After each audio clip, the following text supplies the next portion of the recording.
हडपली जात असेल, त्याच्या विरोधात आम्हाला जर बोलायचं असेल आणि ते जर बोलून दिलं जात नसेल तर अध्यक्ष महोदय कितपत योग्य आहे? त्या भिसे परिवाराला कधी न्याय मिळणार? का फक्त ते एससी समाजाचे आहेत, गरीब आहेत, त्यांच्याकडे पैसा नाही, त्यांच्याकडे कुठेतरी एका नेत्याचा वर्धास्त नाही, म्हणून त्या ठिकाणी त्यांच्यावर अन्याय होत असेल तर तो अन्यायाला त्या ठिकाणी न्याय देण्याचा प्रयत्न ह्या विधिमंडळामध्ये अध्यक्ष महोदय झाला पाहिजे आणि त्यासाठी प्रत्येक आमदारांनी सुद्धा या विषयामध्ये अध्यक्ष महोदय लक्ष दिलं गेलं पाहिजे.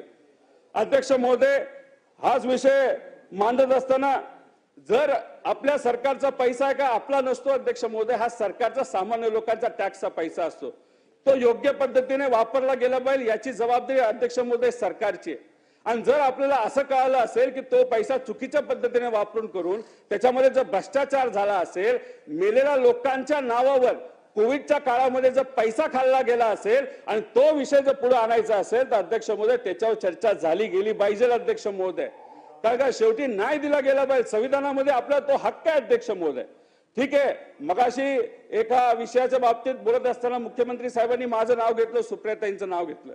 अध्यक्ष महोदय, आम्हाला तो विषय आमच्याकडे आला, आम्हाला सांगण्यात आलं त्या महिलेला न्याय मिळाला पाहिजे, पत्रकार न्याय मिळाला पाहिजे, यासाठी माहिती घेण्यासाठी 1-2 फोन त्या ठिकाणी केले असतील. 100-200 फोन तर अध्यक्ष महोदय तिथे केले गेले नाहीत.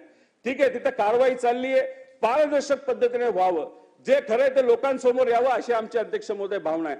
पण अध्यक्ष महोदय, आमचं हे सुद्धा म्हणणं आहे की एका मोठ्या पॉवरफुल व्यक्तीच्या विरोधात, एका मंत्र्याच्या विरोधात आमच्याकडे एवढे सारे पुरावे आहेत.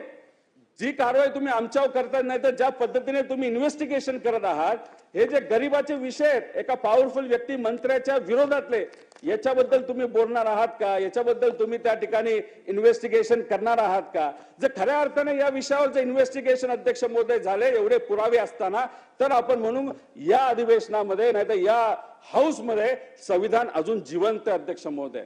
पण फक्त आम्ही विरोधात आमच्यावर कारवाई आणि जे सत्तेत आहेत त्यांच्याकडे पॉवर आहे म्हणून त्यांच्यावर कारवाई केली जात नसेल, त्यांच्या विरोधात अध्यक्ष महोदय कितीही पुरावे असले तरी तर हे अध्यक्ष महोदय त्या ठिकाणी योग्य नाही.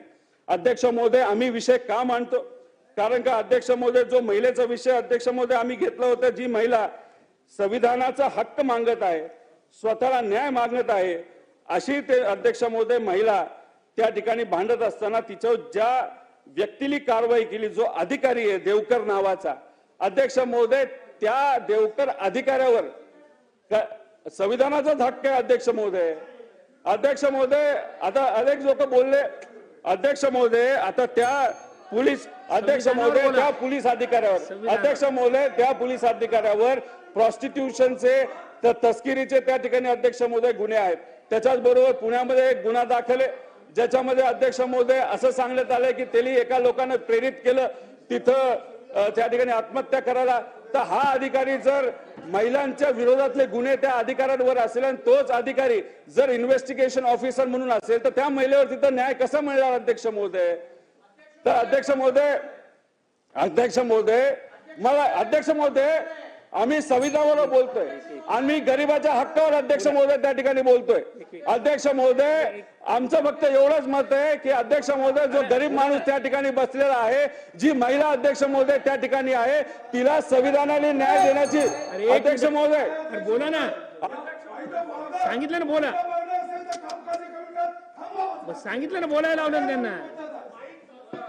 त्यांचं अध्यक्ष महोदय, सदनातले सर्व सदस्य या ठिकाणी भारतीय गणराज्याला 75 वर्ष पूर्ण झाली, त्याच्याबद्दल आपण राज्यघटनेच्या विषयी चर्चा करतो. सन्माननीय मुख्यमंत्र्यांनी उत्तरामध्ये काही सांगितलं, त्याचा संबंध जोडून इकडे त्या विषयावर बोलणं हे विषयाला पूर्णपणे सोडू नये. आम्ही इथे इतक्या वेळ बसलोत कशा करता? तर आम्हाला राज्यघटनेवर बोलायचंय म्हणून.